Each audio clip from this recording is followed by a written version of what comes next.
아무래도 사람 관련된 일을 다루는 직업이기 때문에 더 그런 게 필요한 것 같습니다. 네, 혹시 그리고 다음 질문에는 저 같은 어린 취준생도 많지만 이제 나이가 많은 사람들이 존재하잖아요. 이제 그런 사람들이 SK에 입사하려면 도대체 어떻게 해야 하나, 그런 질문들을 관해서 한번 질문 드리고 싶습니다. 네, 자 좋은 질문인 것 같고요. 이 부분을 말씀을 드릴 때 좀 채용 트렌드를 좀 말씀을 드려야 할 것 같습니다. 지금은 채용 트렌드가 블라인드입니다. 학교, 블라인드 학과, 학점, 나이, 또 배경, 아무것도 묻지 않습니다. 이 부분이 자리를 잡은 곳이 공기업입니다. 공기업은 이제 NCS라고 해서 네. National Competency Standards라고 이렇게 측정하고 있고, 심지어 공무원인 경우 서울시 경우는 서류가 없습니다. 바로 지원을 하면 바로 필기시험 면접입니다. 그런 것처럼 사기업도 전공과 학점을 쓰는 곳은 있지만 따로 이렇게 갖고 있는 스펙을 측정하는 경우는 이제 거의 사라지고 있습니다. 블라인드의 의미는 이제 컴피턴시의 의미이고, 그리고 이제 뭐 요즘 최근 추세로 비대면 이런 채용 방식이 늘고 있고, 또 이제 뭐 AI나 뭐 이런 그렇죠. 부분들이 채용의 툴로 들어오고 합니다. 자, 그런데 처음에 말씀드렸던 블라인드에서 나이를 보지 않습니다. 그래서 예전에는 나이 많은 분들이 뭔가 좀 이렇게 주눅 들어 있고 했었는데, 나이 많은 분들이 예를 들어서 뭐 학교를 늦게 들어갔던, 네. 아니면 학교를 들어가서 동아리를 오래 했다, 자격증 시험을 준비했다, 또 어떤 분들은 학교를 다니면서 또 편입을 할 수도 있고, 또 어떤 분은 스타트업이나 창업을 할 수도 있습니다. 그렇죠. 그러면 그런 활동들에 대한 명분은 있어야죠. 본인이 밴드 동아리, 뭐 기타를 치고 드럼을 쳤다, 그러면은 그때 어떠한 행사를 잘 준비를 했고, 사람들을 모았고, 성공리에 공연을 했고, 뭐 예를 들어서 뭐 슈퍼스타 K를 나갔던, 아니면 뭔가 그때 아마추어이지만 어떠한 경찰이 가봤다, 그런 정도의 이제 경험에 대한 정리가 있어야 할 것 같아요. 그래서 나이가 많은 분들인데 본인의 명확한 꿈과 다이렉션, 목표가 없다, 이거는 문제가 됩니다. 그렇죠. 그래서 본인이 살아오면서 뭐 나이가 많고 또 학점이 낮고 뭐 인기 있는 전공이 아니고, 요거는 absolutely don't care입니다. 그래서 조금 취업 준비를 늦게 하더라도 기업이 나이를 안 보니까 조금 호흡을 길게 해서 여러분들이 가고자 하는 뭐 MD, 여러분들이 가고자 하는 뭐 인사, 뭐 요런 본인이 가고자 하는 방향을 정했으면 좀 시간을 갖고 너무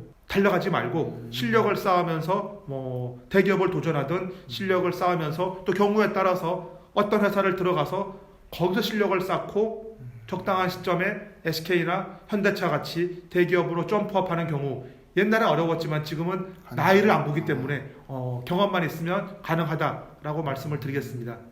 네, 결국에는 그러면 메토님 말씀은 나이가 많더라도 이제 속된 말로 쫄지 말고 이제 열심히 자신이 할 수 있는 것들을 해 나간다면 언젠가는 SK 같은 대기업에 입사할 수 있다, 이런 말씀이 맞습니다. 네, 맞으시죠? 네, 그렇다면 저도 열심히 해봐야 되겠습니다. 네, 그 다음 질문으로는 이제 인사 담당자는 산업별로 혹시 이동이 자유로운가요, 혹시? 그런 건? 네, 일단은 동종업계 이동이 일단 수월한 거는 맞고요. 뭐 자동차 업계는 자동차 업계, 아니면 또 이제 전자상거래 업계는 전자상거래 업계, 또 백화점이나 면세점 또 이면은 그쪽 업계에서 이동은 당연히 편한 게 맞고요. 자, 그런데 산업이 달라도 이동이 충분히 가능합니다. 자, 그러려면은 인사 담당자로 봤을 때 일단 본인만의 전문 영역, 스페셜리스트 영역은 있어야 할 것 같아요. 본인이 작은 회사든 아니면 어떤 산업에서 채용 업무를 뭐 3년 했다. 네. 근데 채용만 했다. 딴 건 안 했고. 그런데 채용을 하면서 뭐 첫해 코로나 이전에 대면 리크루팅, 대면 관련된 뭔가 자기소개서 항목도 만들고 뭔가 이런 일을 해보고, 또 최근에 뭐 비대면 채용, 뭐 메타버스를 활용한 그렇죠. 채용 설명회, 뭐 줌을 활용한 채용 설명회, 이런 것들도 기존에 없던 거를 본인이 만들어 봤다. 네. 그러면 그 경험을 갖고 다른 산업에 노크를 할 수 있습니다.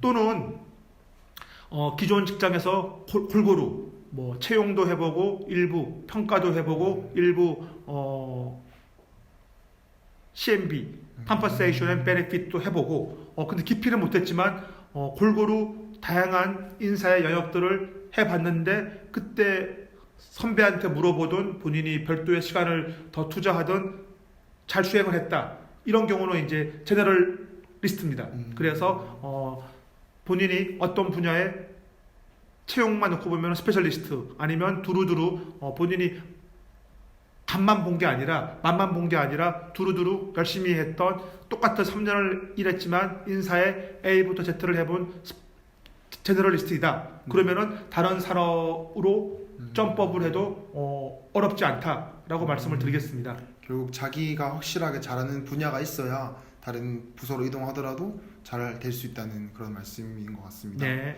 네, 그리고 오늘 마지막 질문입니다.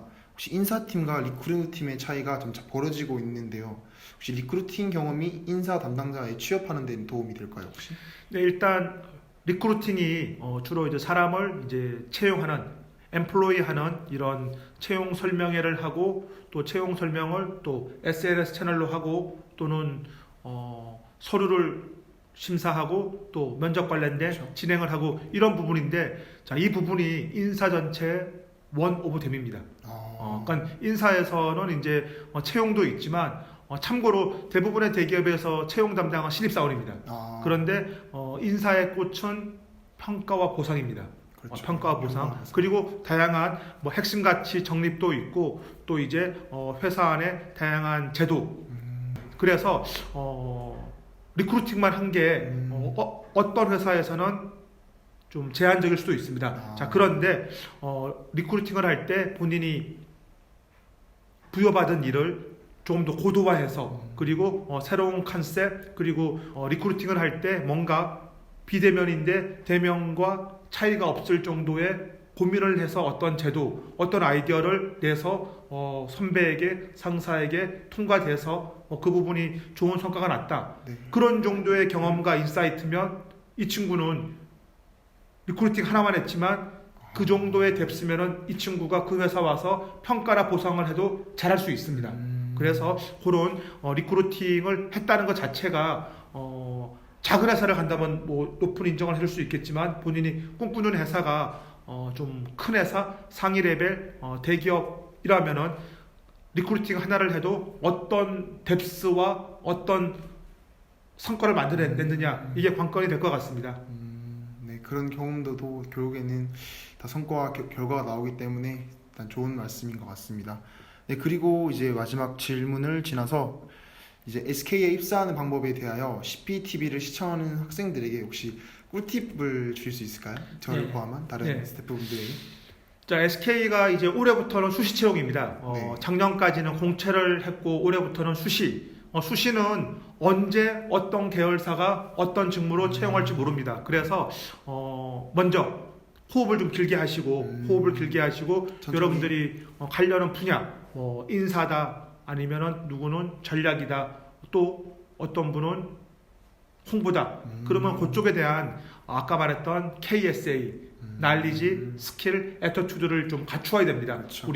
우리 SK 들어오려면 본인이 이제 직무는 정하고 가고 싶은 회사에 대해서 물론 반도체든 또 정유든 2차 전지든 그쪽에 대해서 공부도 하고 어떤 이슈가 있는지 또 찾아보고 기업은 어떤 직무든 간에 뽑는 목적이 문제 해결자를 뽑는 겁니다. 문제 해결자. 문제를 해결하는 사람들을 뽑는 게 채용의 핵심이기 때문에 호흡을 길게 해서 실력을 키우고 가려고 하는 회사에 가려고 하는 직무에 어떤 이슈, 어떤 문제가 있는지 찾아보고 문제는 즐비합니다. 그거에 대한 본인만의 생각을 글로 쓰면 자기소개서, 말로 하면 면접입니다. 그렇죠. 그래서 그렇게 좀 시간을 갖고 준비를 하면 좋을 것 같고 혼자 하지 마시고 CPT처럼 같이 네, 대외 활동을 하면서. 협업으로 하면은 본인이 혼자 다 하지 않고 3명이 하면 시간이 3분의 1로 줍니다. 그 다음에 이제 기회가 언제 올지 모릅니다. 그래서 떴을 때 쓰고 무조건 써야 됩니다. 네. 근데 준비가 안 되면 떨어질 확률이 높습니다. 그러면 떨어졌으면 바로 페인 분석, 왜 떨어졌는지, 본인이 어떠한 자기소개서를 잘 내지 못했는지 이런 식으로 자기 원인 분석하고 또 역량을 쌓는 시간을 갖고 하다 보면 지금 SK든 현대차든 LG든 전부 다 수시 채용인데 수시 채용은 일을 하다 온 사람, 올드루키, 중고 신입 그리고 그 직무에 대해서 실력을 갖춘 사람이 가장 언젠가 입사합니다. 언젠가. 그래서 여러분들이 목표를 정하고 한눈 안 팔고 쫄지 말고 계속 역량을 쌓으면 가장 기쁜 소식은 나이를 안 봅니다. 그렇죠. 그래서 그렇게 우리 SK가 좋아하는 게 수펙스, VWB 이런 DNA이고 여러분들이 목표를 정한 다음에 계속 이제 선택과 집중을 하면 들어가는데 문제가 없다라고 말씀을 드리겠습니다. 네, 결국에는 준비된 자에게 다 기회가 돌아와도 그 기회를 잡을 수 있는 능력이 있다는 그런 말씀인 것 같습니다. 네. 네, 이상 오늘 되게 좋은 말씀해주신 우리 멘토님 정말 감사하고요. 그리고 다음에도 또 좋은 기회로 뵐 수 있으면 좋겠습니다. 네. 감사합니다. 네, 수고하셨습니다. 네, 수고하셨습니다.